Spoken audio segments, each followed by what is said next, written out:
Okay, so we've moved down to the end of the banking now. So this time we've got the wind behind us. And we've had a couple of throws out.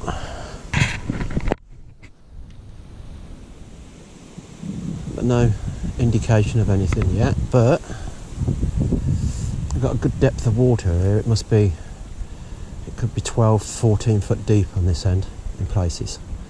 And we do have some stones and rocks close in the slight shallower water.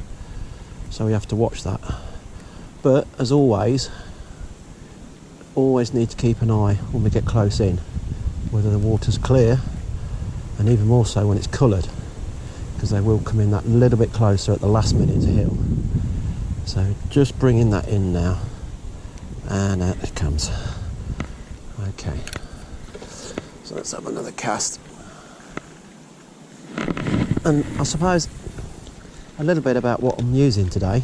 I'm using an ash dwarf. That's a 10 foot iron extractor, so that's easy to carry in the car, and £3 test curve. But I find the £3 really only comes into use when you're coming down into the bottom 3/4 of the blank under pressure. The top's quite tippy, and that's the reason really why I'm using this for my sink and draw, because you really do, especially with braid, get that really obvious tap, or as you just see on the other video, absolute whack when it hits them like a train. And obviously the colder the weather gets and you're pulling these baits across the bottom to look for fish just lying around, them taps are really important. In fact, when we get down to 2 degrees and below, and I just inch that bait across the bottom hoping to go past the nose of a fish, I am really just looking for 2 taps. If I get 1 tap, 2 taps, then I'm going to hit that and see. It really depends if you know what the bottom's like. I mean, if you know you've got a gravelly, jaggy bottom, then you're going to wait for a tap forward. But if you're a smooth bottom, sometimes even 1 tap, especially if there was zander, which obviously there isn't in Hampton, where we're fishing now, but if you're on a zander water, if I get 1 tap, I'm hitting it and I'm into a fish. Most of the time. Let's just look. But we're on another retrieve, so nothing this time following in. So I'm going to have 2 casts to the left.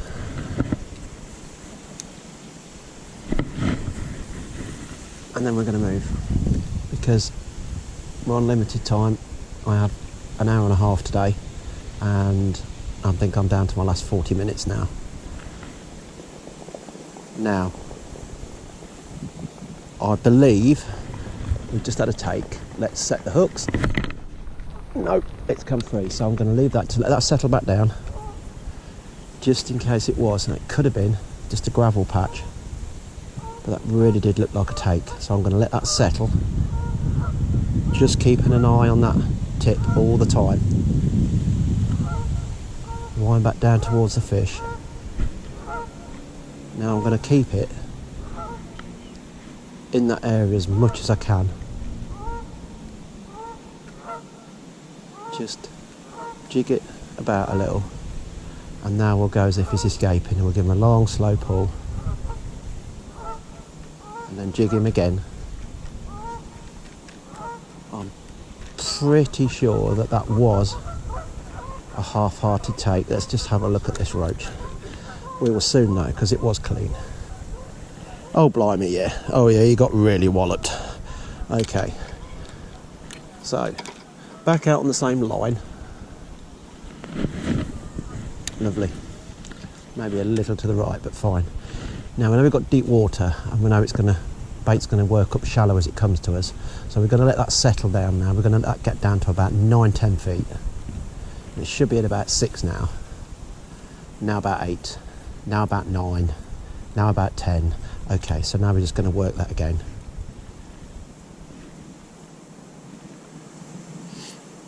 And I've just spooled up with this braid, and I really love it.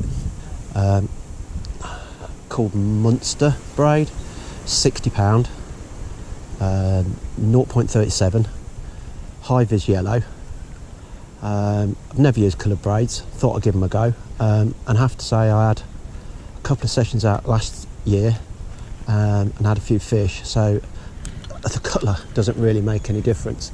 To me, on a good day, it means I can see where my braid is. If I want a big loop in my line, I can ensure that's there, or if I don't, I can keep mending it and taking it out.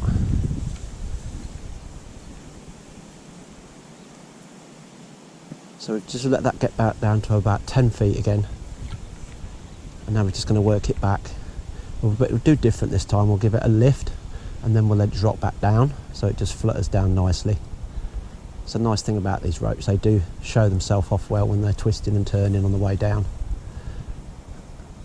Even more so when you give them a pull. So we've talked about the rod. The reel is just a Shimano front drag.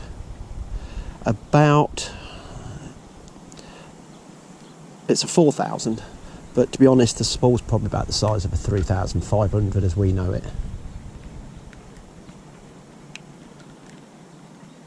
Okay, so we're coming in again, close in. And we've got nothing there following. Okay, we're going to have one more cast out there. Nice hard one, just go a little bit further. About 45 yards. We can let that down again. Just let it flutter its way down. I'm going to give it a little pull and let it flutter again. Give it a pull, let it flutter again. Let it get all the way down to the bottom this time. It's still going down. Give it a pull. Watch the braid. Yeah, we're down on the bottom, so now we're going to just give it a little pull across. I'm going to lift it up 3 feet and just let it fall. I'm going to lift it up 3 feet and let it fall. Lift up 3 feet and let it fall.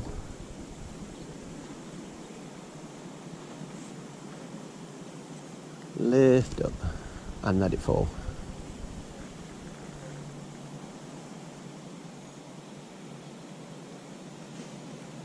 And then we start to retrieve. Lift again because coming in towards the shallow now. Let it fall. Watching the rod tip. Good thing with this braid is sometimes you get distracted, you're not watching your rod tip, but you really will feel it in your hand when you get a knock or a good take. Okay. If we just bounce that off. Okay, so we're going to go out with another one. Last one. Who knows? Might get lucky. So I've gone out just a little bit more to the left this time. Get a different run in. Going to let that go down, let that settle. Of course, this time of day, in 12 foot of water, you can let it go down to about 5 or 6 feet and then start your retrieve from there.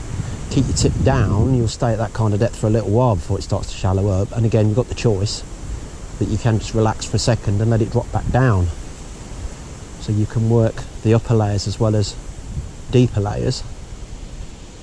I think today movement is going to be the key because we are got quite a bit of colour on today.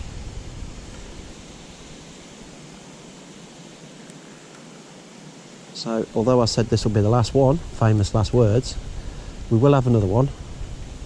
We'll let it go down to about 5 feet and we'll retrieve it with the rod down, which is looking a little bit worse for wear, but we'll get another cast out of it, I hope. No, it's come off.